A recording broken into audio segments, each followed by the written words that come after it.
All right, folks, welcome in to Pickaxe and Roll, brought to you by our good friends over at Superbook Sports. I'm your host, Ryan Blackburn at NBA Blackburn on Twitter. Part of the Mile High Sports Podcast Network, and I'm here. I'm definitely here for this one.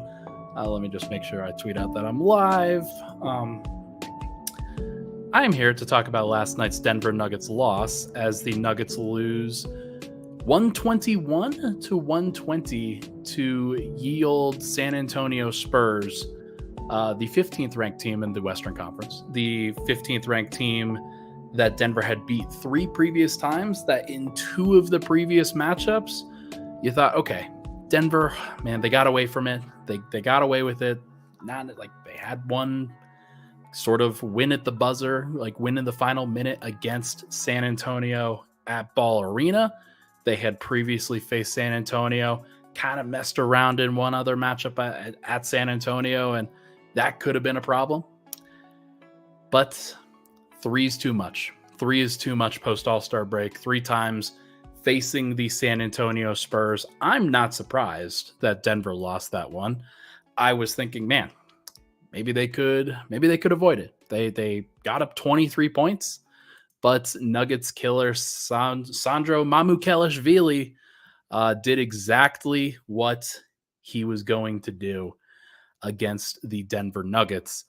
Look, I can sit here and bemoan Denver. I can sit here and bemoan plenty of things, and I'll probably spend some time doing so. But what's done is done. Denver has plenty of opportunities over the course of these next couple of months to prove that this loss did not matter, to prove that seeding did not matter. But now at this stage of the season, to lose that one with 1 game left in the season against the worst team in the Western Conference that had pretty much everybody injured outside of Victor Wembanyama and Trey Jones, that was a bad one. That was a really bad loss. But we move.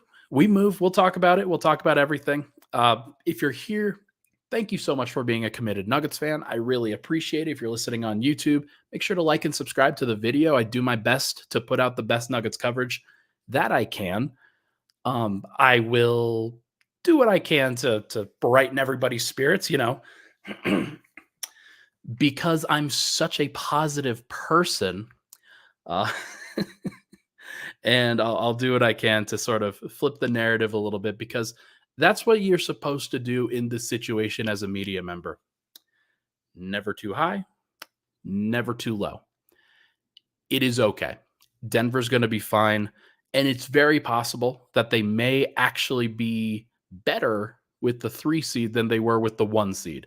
And we'll talk about it at length, especially with this that will pop up that I will share in a couple segments.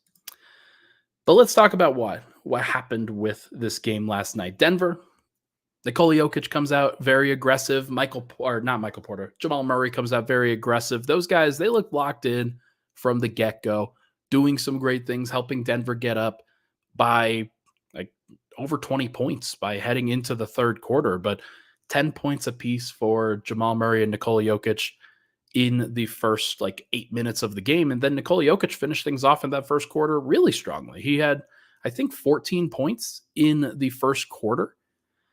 Nikola Jokic, of course, finishes with, let me just pull up the box score. I believe the number was 22, I want to say. 22 points. Sorry, this is my unprepared ass not being ready. Yeah, 22 points. But he did have 12 assists, was doing his best to set up as many players as possible. And I thought that Denver had a really nice formula heading into this one. The bench wasn't awesome. The starters weren't awesome in that first quarter outside of Jokic and Murray. And even Murray, I thought, was really lax on the defensive transition and making some odd plays. Michael Porter, I don't think, made a defensive play yesterday at all. Aaron Gordon was guarding Victor Wembanyama for much of it. Thank you. I just got out of the shower before this. My hair does weird things and I didn't have time to comb it because I've got other places to be later. So thank you. But look, Denver in the second quarter, they even like retook the lead. I think they were down one at the beginning of the first or at the end of the first, and then they extended the lead up to about 18. Like heading into halftime, Michael Porter hit a crazy and one. Jamal Murray was cooking. I think he had like 21 points or so at the halfway point. Nikola Jokic looked really good from the get-go. And then Denver goes up 23. They like coming out of the half, they played great. They forced a timeout by Greg Popovich really quickly. They did some really nice things. And it was a Jamal Murray design, like set design three. You had Nikola Jokic like outmaneuvering Wemby under the basket. Michael Porter hit a contested three. Greg Popovich calls a timeout with about 10:40 left in the third quarter. And from that point on, I don't know if San Antonio missed a shot in the third, at least for the next like 6.5 minutes or so. They were cooking. They scored 37 in the third quarter, and then they scored 34 in the fourth quarter, where Denver should have probably been a little bit more locked in defensively. But Denver's they're gonna be the clutch team. They're gonna be the team that pulls it out at the end because that's what they always do, obviously, right? Yeah, obviously, like that's what's gonna happen. But Denver lets go of the rope. They let go of their urgency for winning this game. And it kind of started with the starters just bricking every open three, every single one. You had Jamal brick some threes. Mike bricked plenty of threes. KCP had an opportunity or two. And Denver just couldn't get those shots to go. And the lead was down to like 5 at various points. Now, Denver actually, the bench unit plus Jokic at the end of the third quarter, they did a pretty good job of kind of getting that lead back to 13. I thought that they stabilized a little bit. I think it was 187 or so at the end of the third quarter. And that I thought was the way that Denver would get it done. I thought that they would be okay at that point. Obviously, you play a full bench unit at the like coming out of the timeout. But I really thought the Nuggets would be locked in. I really thought the bench would be a little bit more locked in heading into the fourth quarter. That didn't happen, obviously. That was clearly not what happened.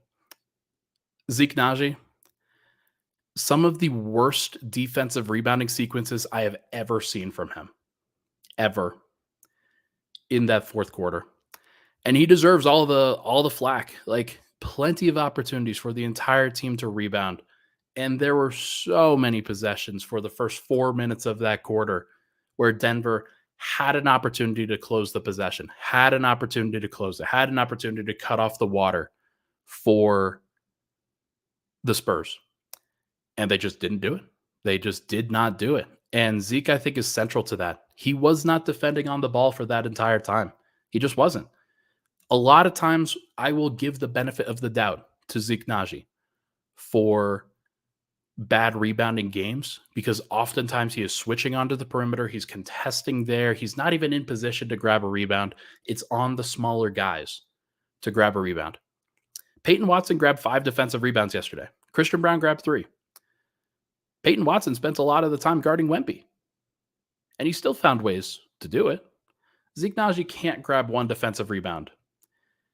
He can't play in the playoffs if that's what's going to happen. Like, I didn't ever think that he could before, but now, like, he is not ready.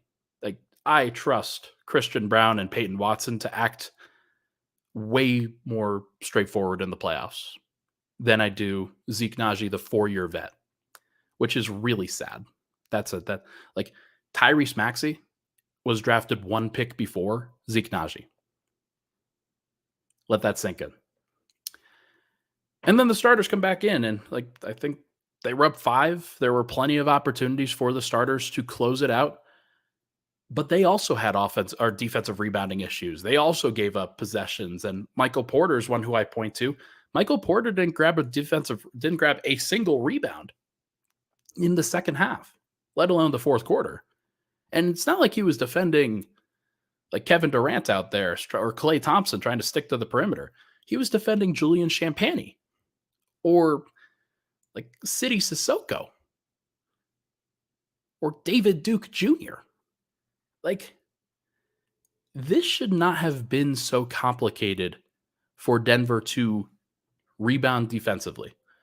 Oftentimes, like, I'll give Jokic a little bit of a pass here because he's defending Mamukelashvili or switching onto Wemby on the perimeter. And those guys combined for 17 threes. That's usually how I identify this. Was Jokic not as locked in as he needed to be? Fuck yeah. Like, absolutely not. He probably needed to rebound more than 7 times. But Michael Porter has zero excuse. Zero. He's not defending on the ball. Ain't no way. So I watched that, and I watched the way that Denver kind of fumbles this lead. They only scored 20 points in the fourth quarter. There were plenty of opportunities for the starters to make some plays. And to his credit, Jamal Murray did for the most part. Jamal Murray had 35. I'm not sure how many he actually had in the fourth quarter. He had some misses, to be clear, in the fourth quarter. Aaron Gordon shot the ball 6 times, grabbed just 2 offensive rebounds despite that fact. Like, Michael Porter grabbed 0 offensive rebounds, despite the fact that he was crashing on the final possession and the ball bounced right past his forehead and he couldn't collect that offensive rebound. And the Nuggets just could not execute for whatever reason, whether it was the fact that they were not as locked in as they needed to be, or it just wasn't their night, or the Spurs just had captured all the momentum and Denver could not respond. I don't know what it was, but Denver choked. Jokic had plenty of opportunities, I think, to be more aggressive, but he shot just 1 of 4, I believe, in that fourth quarter. And like, he got blocked at the rim by Wemby.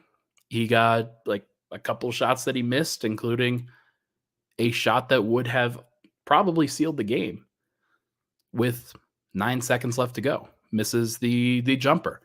And if there is one weakness in Joker's offensive game right now, it's the fact that he's not shooting a very high percentage from the deep mid-range. He's shooting like 35% on the season from 16 to 3, 16 feet and out to the inside the three-point line. A lot of those, and I've talked about this before, are grenades, but this was just a shot that you got to make, and it was a pretty open shot, especially for Joker. So, look, you missed it. Denver doesn't get the offensive rebound, and they are over-leveraged on transition. I thought Jamal Murray did a good job of forcing a tough shot for Devonte Graham, but it didn't ultimately become tougher than a 5-foot floater over the top of basically air. And Devonte Graham hits it. And then Denver with 0.9 seconds left, like there are 3 timeouts basically called, 1 by Malone, 2 by Greg Popovich, where both of those guys are maneuvering, trying to figure out what to do and who to inbound to. And like, Jokic was initially taking the inbound out, and then it was Jamal Murray for some reason, the guy who had 35. And Denver commits a 5-second inbound violation. Like, because Jamal didn't want to pass it into Jokic to what would have been a pretty difficult shot. Like, obviously, like, he was from 35 feet. Look, Denver loses this one. This was like I've used the word before, this was a despicable loss. This is one of those ones in, like, not an all or nothing situation, but basically, like, you do the work and it makes the future easier to manage. And Denver had an opportunity here. They had an opportunity after they had a hard-fought win against the Minnesota Timberwolves on Wednesday night. They had an opportunity, and they flubbed it. They absolutely flubbed it. And there's been some conspiracy theorists that are like, yeah, hey, Denver actually wanted for this to happen. So why play the starters? Why play them? Each of those guys played at least 29 minutes. Jokic played 39 minutes in a game that Denver, oh yeah, they definitely wanted to lose that one. No, they wanted to win it. They wanted to be the 1 seed. They talked about it, and then they accomplished it, and then they let go of the rope. And you get burned by Sandro Mamukelashvili, Devonte Graham, and a 17-point third quarter from Victor Wembanyama, who was hitting shots from 30 feet. Look, sometimes that's the way the ball bounces. Sometimes that's the way that this thing happens. But it is just an unfortunate reality for Denver that as much as I have credited them for being as good as they have been against sub 500 teams, and I've done plenty of it. I've spent so much time on this podcast and on Twitter, saying, look, they have done a great job against sub 500 teams and not letting go of the rope. They have. This is their 5th loss against a sub 500 team. And if you go to the standings, let me just pull it up right now. The Boston Celtics are 31-3. The Nuggets are 28-5. This is the 2nd or 3rd best record against sub 500 teams in the entire NBA. They've done a good job. But when they needed to do it the most, they faltered. Everybody deserves some egg on their face from this one. Every single person. From Nikola Jokic to Jamal Murray to Michael Malone to Michael Porter and Zeke Naji and just everybody in between. Everybody deserves blame. It's too bad. When we come back, we're going to talk about some sort of, the fallout for what is actually happening here. I want to take your questions. We've got a nice bump in chat. I really appreciate everybody for hopping in. When we come back, I want to take your questions on how much this loss actually matters. And then we will do playoff scenarios with that. Probably a shorter pod today, probably just one other segment. But when we come back, we will do playoff scenarios and what this actually means. But first, everybody, this podcast, as you know, it's brought to you by our good friends over at Superbook Sports, the most trusted name in sports gambling with a direct line to Las Vegas. And now you can use their promo code MILEHIGH and score up to $250 with their first bet bonus. Win or lose, Superbook will match your first bet up to $250 with promo code MILEHIGh. Download the Superbook Sports app, enter the promo code, and you'll get $250 courtesy of Superbook Sports. Visit superbook.com for terms and conditions. Gambling problem, call 1-800-GAMBLER. We'll be right back on Pickaxe and Roll, as I forgot to put up this thing.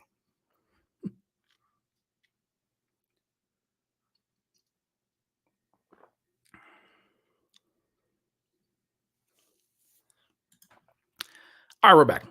Pickaxe and Roll, Ryan Blackburn here. Thank you so much for tuning into the show. Hit that like button, hit that subscribe button. Would really appreciate the love and support on a day like today where, it gets a little tough. Gets a little bit tough to podcast sometimes, but this is the job. This is what you got to do, and I'm glad everybody is as passionate about this subject as I am. All right. Let me ask this question. Who's to blame, folks? Who in your mind were you most upset with last night? Was it me? Was it I don't know, DNVR for hyping everything up? That's a joke, by the way. Was it Nikola Jokic for how he sort of handled things? Michael Porter Jr., Zeke Naji. Okay, let's go through the comments. Let's go through it. Jokic is to blame was the first one that I saw come through. There's a lot of Jokic. As I mentioned before, 14 points in the first quarter, 8 points in the next 3. Jokic only took 13 shots. His defense and his rebounding left a lot to be desired. He did have a lot of assists, but I thought that, like we've seen before with him, he gets a little pass happy. When he gets into the post, he waits for that double to come so that he can pass. It's pretty clear. It's pretty clear when he is being aggressive versus when he's not being aggressive.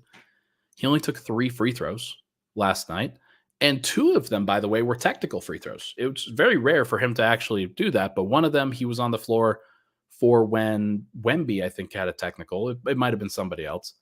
But the other was a defensive 3-second violation when he was out there with the bench, and he took another tech there, made both of them. Then he made an and one.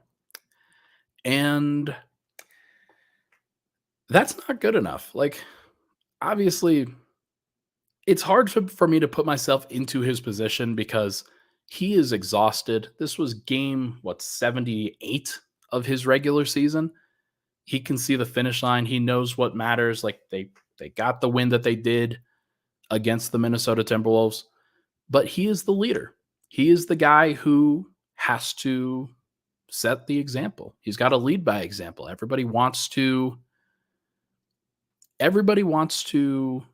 blame everybody else, but Jokic is the leader. Jokic is the guy that if he wanted to, he could have taken over this game, and he didn't. He just didn't. Rob says Joker was 6 of 6 to start the game. He was dominant and then totally took his foot off the gas. He led. The team followed. Fair. Okay, let's go through other guys. The next one I see is RJ, Reggie Jackson. Reggie Jackson's been bad, man. He's in a bad position, and when he is the one who's leading the bench, it can be really difficult.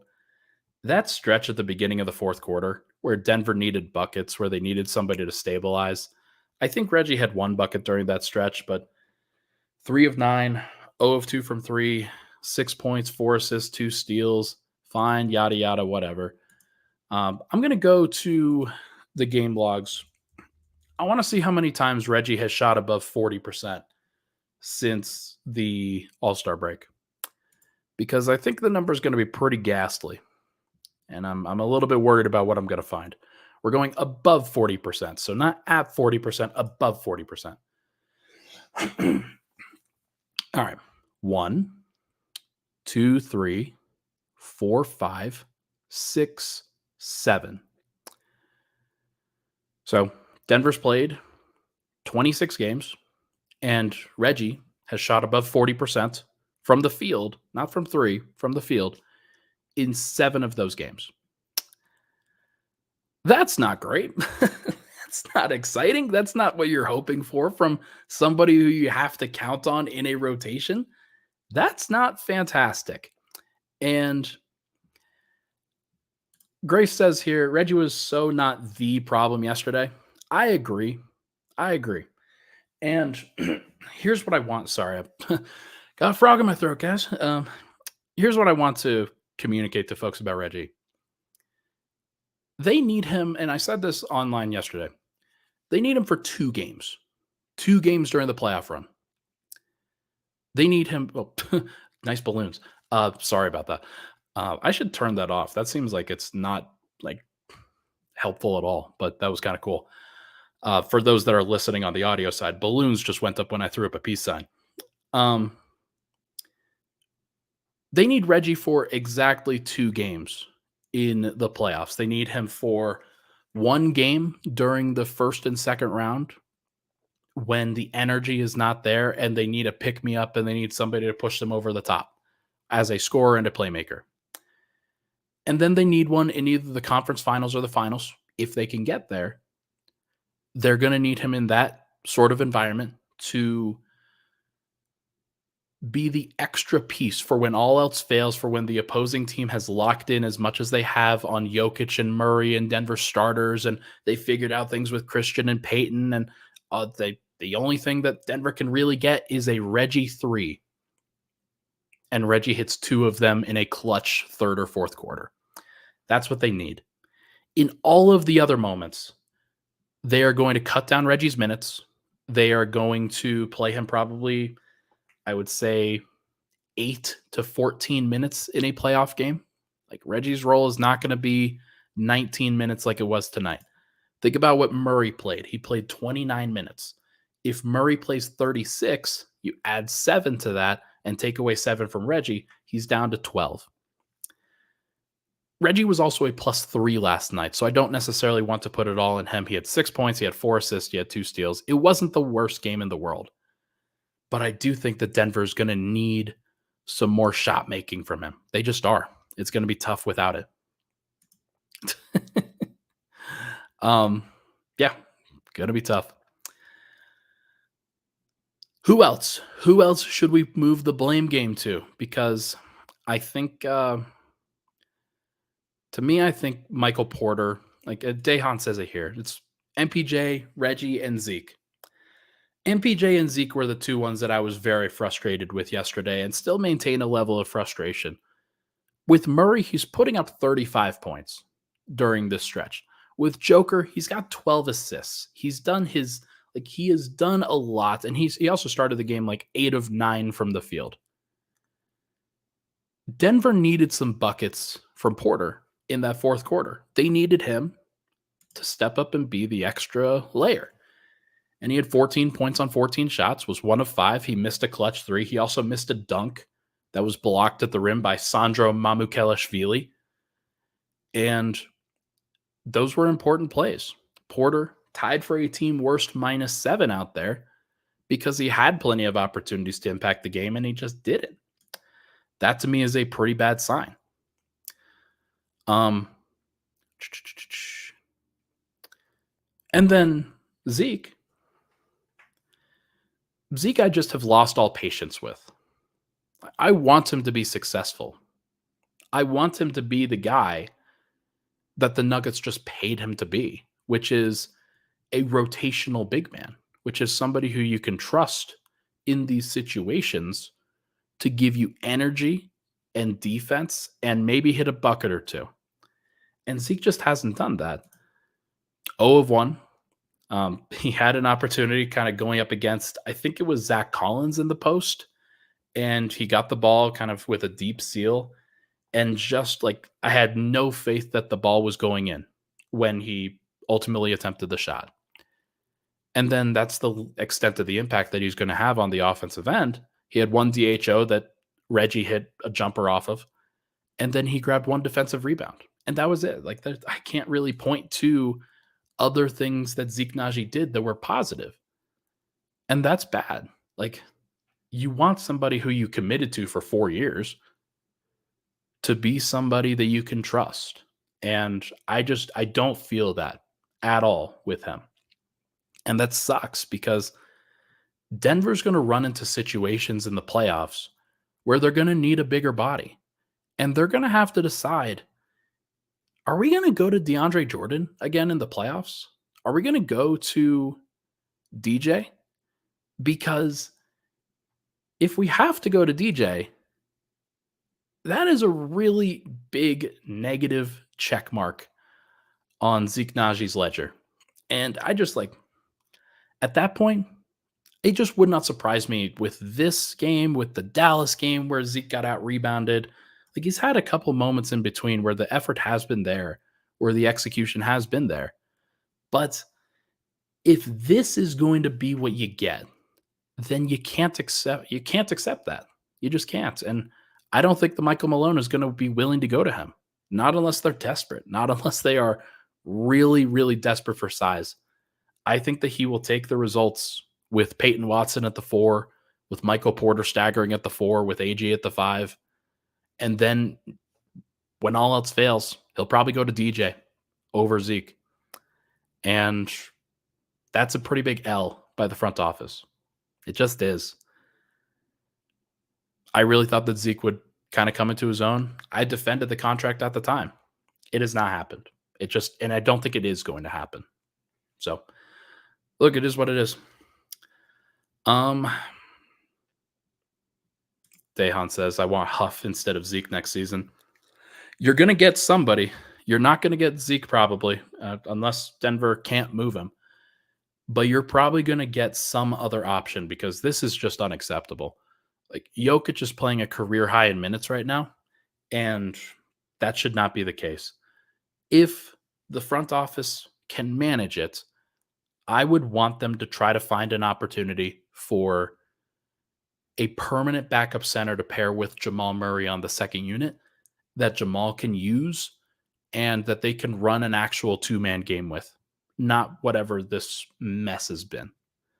It's been a mess. So, look, this person should be able to shoot. They should be able to roll. They should be able to finish. And right now, Zeke's not doing any of those. Anybody else? Anybody else that I missed? I guess we could talk about Michael Malone. There were times where I thought that Michael Malone could take a timeout. There were times that I thought that Michael Malone could maybe stop the bleeding a little bit more. But he was in this position just like watching for much of the time. And I'm not surprised that he let it go. And I honestly don't blame him for letting it go. Like these guys are grown men. This is the San Antonio Spurs. This is like this should not have been anything close. And maybe what Malone should have done in that situation is played the starters a little bit more, got them in a little bit sooner. But he did that at times with like in the fourth quarter, for example, like basically right at the 8-minute mark, you got 4 starters back in there. But the fact that you go all bench unit in that situation where you need this win and you've already seen it cut down, like I would have put back in Murray sooner. I would have put back in KCP sooner. I would have given them a little bit more stability. And it just didn't happen. Or maybe Aaron Gordon, like running the backup 5 in place of Zeke. Like those probably would have happened. Like obviously, yeah, should have left CB in. Like CB's earned it. CB has earned it. I think that he's the one guy that you can really point to. 11 points, 3 rebounds, 3 assists, 2 blocks, +9 in his 23 minutes. Like he's the one guy that you can really point to and say, yeah, you deserve to be out there over everybody out there. That's outside of maybe Murray. But yeah, I don't like, look, I'm always going to be a Malone guy. He runs the team in the manner that I would. I would continue to try to put them to task. And like he should be offended by the way that they provided the effort, but like for the most part, the team had done a good job of taking care of these situations. They didn't last night, and they're going to reap the rewards or the losses of that. And we're going to have to talk about what this all means for the playoffs on the other side. So when we come back, we are going to go over this graphic. Should be very interesting. I'm looking forward to it. We will come back. But first, this message from me. Hey, Nuggets fans. Ryan Blackburn here, host of the Pickaxe and Roll podcast on Mile High Sports. We've got the best Denver Nuggets coverage around, so make sure not to miss an episode and subscribe down below to the Mile High Sports YouTube channel. Nuggets off to a great start. Make sure not to miss a thing on Mile High Sports. All right, final segment, Pickaxe and Roll. Thank you so much for tuning in. If you are looking on YouTube, I have pulled up a graphic that the NBA put out there that is basically all of the postseason seeds possibilities based off of like the final day of the season. There are no games today, Saturday, April 13th. Every team played on Friday. Every team will play on Sunday tomorrow. And this is going to be very interesting. So right now, the Nuggets are in the 3 seed. They are the 3rd seed in the Western Conference, and they are currently behind the Oklahoma City Thunder and the Minnesota Timberwolves. Those 3 teams are currently tied, and the 3-way tiebreaker is a little bit different than the 2-way tiebreaker. Because here's the funny thing. If Minnesota was tied with OKC by themselves, if those 2 teams were tied, Minnesota would lead. If Minnesota and Denver were tied, Minnesota would lead.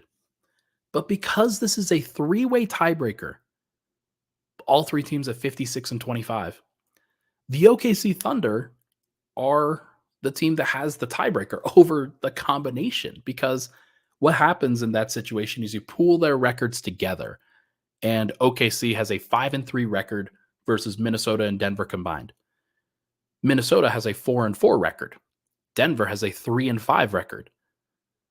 Those 3 teams, like that's the order that those go in when you have a 3-way tie. And it's just fascinating to think about. Like if Denver had won one of the Minnesota games, then they would actually, I think, they'd be tied head up with OKC at the there wouldn't be a 3-way tiebreaker at that point, but say la vie, this is the situation that they are in, where Denver is currently the 3 seed. OKC and Minnesota are currently tied with them, but they both have the tiebreaker ahead of them. Here's the kicker. If Denver loses on Sunday, they will be the 3 seed. Guaranteed. Right now, New Orleans is set to be the 6 seed. They are currently leading there. They actually have a 49-32 record. If they win, they get the 6 seed. If Phoenix loses, who has a 48-33 record, they're 1 game back. If Phoenix loses, the Pelicans are the 6 seed. Right now, the most likely situation is that the Nuggets will play the New Orleans Pelicans in the 3-6 matchup in the playoffs. From my perspective, that's not that bad of an outcome. It's not that bad. New Orleans is a good team. They have good players. I don't want to bemoan that. In the last, 10 games or so, they've won 4 in a row, but they're 5-5 in their last 10 because they missed Brandon Ingram for a little bit, because there are some matchups that they don't necessarily handle well. And one of those matchups is against Denver. Denver actually does a pretty good job when they are matched up with New Orleans. I think that Denver, I think they're 3-1 against New Orleans, I want to say. But what really factors in there is Jokic's matchup individually with Jonas Valanciunas, Zion Williamson, Cody Zeller, Larry Nance Jr. There aren't any bigs that can really match up and guard Jokic. And that is the driving factor for why I think it's an okay matchup for Denver. Now, here's the thing. Herb Jones, one of the best perimeter defenders in the NBA, he'd be stuck to Jamal Murray like glue. That'll be a tough series for Jamal. They have a bunch of wings. They have some athleticism. Zion Williamson is going to be a bitch to play if you're Aaron Gordon, because that's a really tough physical matchup, and it'll drain Aaron Gordon for much of the later rounds if Denver does end up advancing. Michael Porter is probably going to have to spend some time on Brandon Ingram. I think KCP will probably spend most of the time on Brandon Ingram, but it wouldn't surprise me if Denver kind of gets cross-matched. Jamal Murray will probably have to guard CJ McCollum for much of the series. Or maybe New Orleans goes big and they are in a situation where now you have all of these different cross matches, and they've got wings galore. They've got Trey Murphy and Brandon Ingram and Herb Jones, and they throw out Zion Williamson out there, and then they throw out Valanciunas too, and the smallest player on their team is suddenly 6'7", and that's a pretty tough matchup too. So it gets a little complicated. Whereas we thought that the Lakers and the Kings and the Warriors were going to be among the teams that Denver would play, kind of in that 8, 9, 10 spot. Now it's a little bit more complex. And not only is the Pelicans, I think they're a tougher first round opponent, but if Denver stays at that 3 seed, then they have to go on the road and face the 2. But here's the funny thing. Here is the funny thing for Denver. The one kind of saving grace with that. Denver has an opportunity here. If Denver wins, and OKC wins, and Minnesota wins, nothing changes. OKC stays at 1, Minnesota's at 2, Denver's at 3. I think that's the worst case scenario for Denver, where Minnesota, you'd have to face them in the second round immediately after having to face the Pelicans, a tough physical team that has enough shooting that could really make things difficult for Denver. They might take them to 6, probably not take them to 7, but certainly take them to 6 is a possibility. So if the standings hold, then that's what would happen. OKC 1, Minnesota 2, Denver 3. But here's the kicker. If OKC wins and Minnesota wins and Denver loses, those matchups flip. Denver obviously still stays at the 3, but because they are no longer tied with Minnesota and OKC, Minnesota then becomes the 1. They become the team that faces that's in the 1 seed, and OKC is then in the 2 seed, which I think is very fascinating. Denver still holds some power here in terms of their decision making. I think Minnesota would obviously they're going to go for the win. They're going to try to get the 1 seed because they know that they could have that opportunity and they could get out of Denver's side of the bracket if Minnesota wins. I think Denver would feel okay with that too, because Minnesota wins, OKC wins, Denver loses intentionally, and then you manipulate the bracket to try to get Minnesota into that 1 spot and out of their side of things. You know that the Clippers and the Mavericks are going to be in that second round series facing whoever's in the 1. How could that happen? Alex asks, how can that happen? OKC is the number 2 seed. It's because of the difference between a 2-way tiebreaker and a 3-way tiebreaker. Denver being in a 3-way tie with Minnesota and OKC throws that for a loop. But if it's a 2-way tiebreaker, Minnesota and OKC are 2-2 against each other, but Minnesota has the better conference record. I want to say that that's true. Yes, they do. Minnesota's 37-14, OKC's 35-16. They each play a conference game, but Minnesota will finish with a higher conference record. They've got the same division record. They've got the same head-to-head. So it goes to conference record at that point.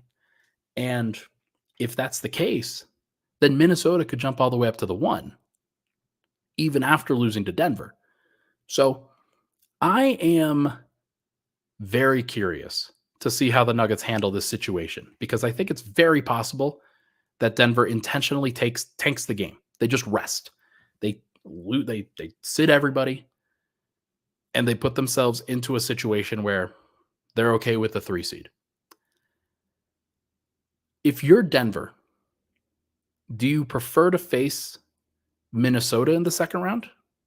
Or do you prefer to face OKC in the second round? Assuming that you're going to face the Pelicans in the 3-6 matchup, no matter what. Because I don't think that there's any incentive for Minnesota or OKC to lose in these upcoming games. Dallas has zero reason for, I think they match up with, who are they playing? Minnesota?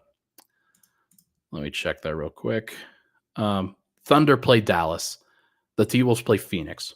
The T-Wolves, Phoenix is going to try to win that game, but I think the T-Wolves, I think they have an incentive to try to win. Maybe Phoenix tries to win and Minnesota actually loses that.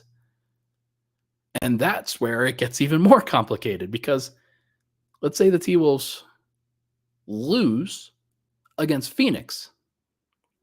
Then if you're Denver, if you try to win and you do win and Minnesota loses, then it goes OKC 1, Denver 2, Minnesota 3. Phoenix should be trying to win against Minnesota because they could potentially avoid the play-in tournament if that were the case. And it'll be funny because if Minnesota and Phoenix play, if Phoenix wins that matchup, it's very possible, if the Pelicans did lose, I don't think that they will. Let me just check their schedule real quick.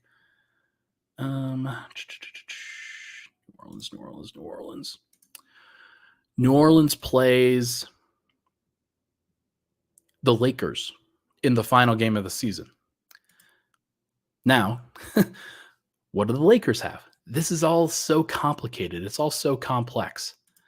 The Lakers and Pelicans play against each other. Oh my God.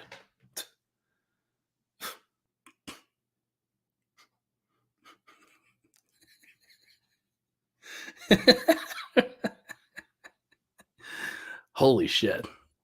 This is wild. This is a wild, wild situation. The Lakers and Pelicans play against each other. If the Pelicans win, they avoid the play-in. If the Lakers win from the position that they are, they could be the 8, 9, or 10 seed. But the Lakers need to win to get into that 8 spot, to stay in that 8 spot. Because if they lose, it puts them into position where they could drop into the bottom half of the play-in.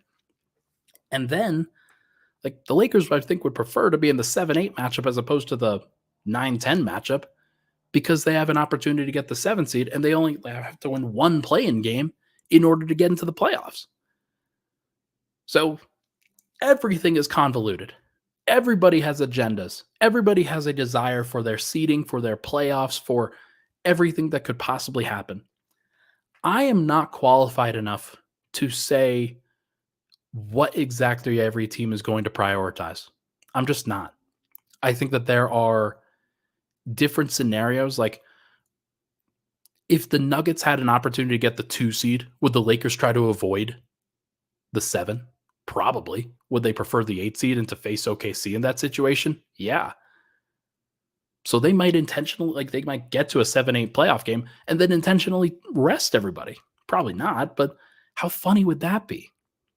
Trying to avoid Denver. I don't know, folks. This is one of those things where you just hope and you pray as to what's going to happen, but you don't actually know. And with Denver, they've now put themselves into this position where everything is complicated. If they had won yesterday and you just win tomorrow against Memphis, a team that has 13 of their 15 players on the injury report, then that would be better. But I think we should wrap up with this. Dr. Van Nostrand drops in. He says, give us any seed, any matchup. Nuggets are winning in a 7-game series, not worried at all. I think I agree with you. I agree. I don't think it's good energy to back your way into a seeding, to back your way into the playoffs and be in a situation where you had an opportunity to take a certain seed and then lose it right at the end. I don't think that's great. Do I think it ultimately affects Denver that much? No. I think the Nuggets know exactly what is needed for a playoff and championship run now. I think they know the level that they have to get to now. And if they bring the necessary energy to it, they will win they'll win the finals. They'll win the championship. They will. There have been cracks in the armor, more cracks in the armor than there were last year. I think that Denver might be a better team this year. Maybe. But I do also think that other teams are better too. The West was not this good last year. Minnesota's really good. OKC is really good. There's depth throughout this conference. The Mavericks are playing great. The Clippers have given Denver problems. I don't think that the Pelicans matchup is going to be easy.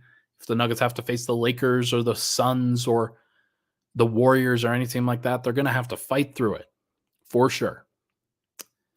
But what I do know is that the Nuggets feel that they have the best team and that they have the best player, and that when those guys are playing well, Jokic and Murray especially, they have an advantage over everybody. And if they do, if that's what actually happens, then who am I to judge? Who am I to judge at this place?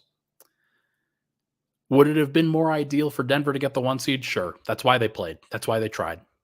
But they didn't try hard enough. And it makes things very complex, very complicated, and we now have more questions than answers. But the play-in tournament will happen.